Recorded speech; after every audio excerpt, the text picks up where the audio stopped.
সবার জন্য প্রীতি এবং শুভেচ্ছা নিয়ে আমার নতুন আরেকটি ভিডিও নিয়ে আপনাদের কাছে হাজির হয়ে গেলাম।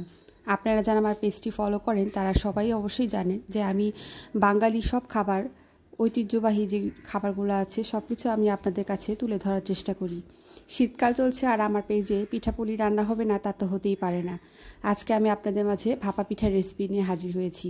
আপনারা দেখতেই পাচ্ছেন সবার আগে আমি এখানে চালের গুঁড়িতে লবণ মাখিয়ে পরিমাণ মতো করে অল্প অল্প করে পানি দিচ্ছি।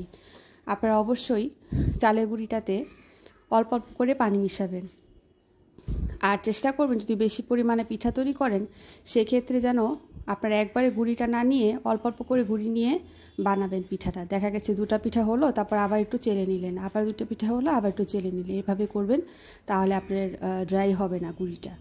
তো এখানে দেখছেন মুট করার পর ভাঙছে না, তার মানে আমার পিঠাটা পারফেক্টলি করার জন্য রেডি আছে। তো এখানে আমি একটি চালনির সাহায্যে চালের গুঁড়িগুলোকে চেলে নিচ্ছি। চেলে নেওয়াটা কিন্তু মাস্ট ইম্পর্টেন্ট। আরেকটা কথা বলতে চাই, যারা নতুন রাঁধুনি আছেন তারা আমার এই রেসিপিটা ফলো করে বানিয়ে নিতে পারেন।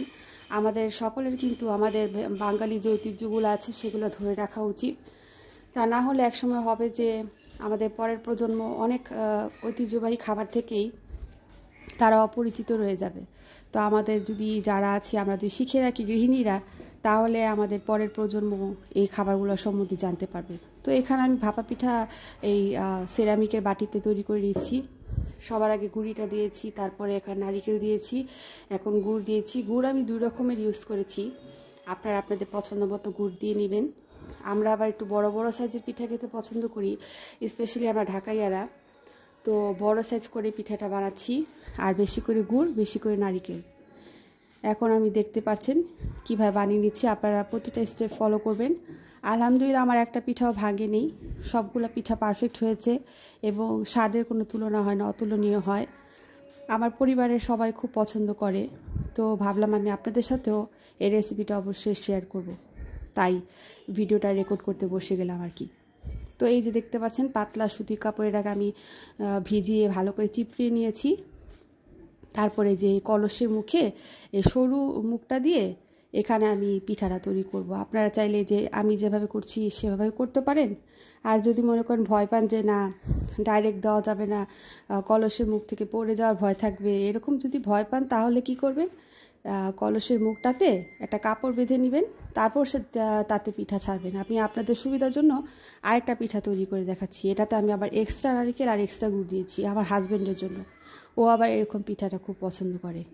তো আপনাদের সুবিধার্থে আমি কলসের মুখে কাপড় বেঁধেও একটা বানিয়ে দেখাচ্ছি। তাড়াহুড়া না করে একটা একটা করে বানান, এরকম ছোট কলসের মুখে বানাবেন, দেখবেন প্রত্যেকটা পিঠা ভাঙবেও না, সুন্দর হবে আর পারফেক্ট ভাবটা পাবে আর কি। আমার একটা কাজিন আমাকে রিকোয়েস্ট করেছিল যাতে আমি এই রেসিপিটা করে দেখাই, তো আজকের এই রেসিপিটা কিন্তু আমি তার উপরই ডেডিকেট করছি। আশা করি সে এই ভিডিওটা দেখছে এবং বুঝতে পারবে আমি কার কথাটা বলছি। ওর জন্যই আমি স্পেশালি আজকে এই রেসিপিটা করলাম আর আমার ভিউয়ার্সদের জন্য করলাম। তো আমার ভিডিওগুলো আপনারা কীরকম এনজয় করেন, কেমন লাগে, কষ্ট করে একটু অবশ্যই জানাবেন। আপনাদের জন্যই তো আমি কষ্ট করে ভিডিওগুলো তৈরি করি, তাই না? যদি আপনারা আমাকে সাপোর্ট না করেন, আমাকে অনুপ্রেরণা না দেন, তাহলে আমি কিভাবে কাজ করব বলেন তো? দেখতেই পাচ্ছেন আমি সরার সাহায্যে কি সুন্দর করে পিঠাগুলোকে তুলে নিচ্ছি। দেখেন আলহামদুলিল্লাহ পিঠাটা একটু ভাঙেনি আর কতটা পারফেক্ট হয়েছে। দেখেন সাইড থেকেও আমি আপনাদেরকে দেখাচ্ছি শেপটা কতটাই ভালো হয়েছে।